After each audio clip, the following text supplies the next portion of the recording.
వ్యభిచారం దరిదాపులకు కూడా పోకూడదు సుమా, ఎందుకంటే అది నీతిబాహ్యమైన చేష్ట, మహా చెడ్డ మార్గం.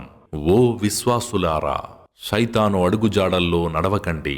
శైతాను అడుగుజాడలలో నడిచే వారికి వాడు అశ్లీలతను, చెడు పనులను గురించి మాత్రమే ఆదేశిస్తాడు. అల్లాహ్ చలువ, ఆయన దాక్షిణ్యం గనక మీపై లేకపోతే మీలో ఎవడూ ఎన్నటికీ పరిశుద్ధుడయ్యేవాడు కాడు. అయితే అల్లాహ్ తాను కోరిన వారిని పరిశుద్ధులుగా చేస్తాడు. అల్లాహ్ అంతా వినేవాడు, అన్నీ తెలిసినవాడు.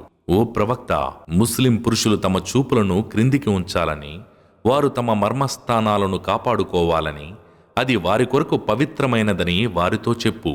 వారు చేసేదంతా అల్లాహ్కు తెలుసు. ముస్లింలలో అశ్లీలత వ్యాపించాలని కోరుకునే వారికి ప్రపంచంలోనూ పరలోకంలోనూ వ్యధాభరితమైన యాతన ఉంది.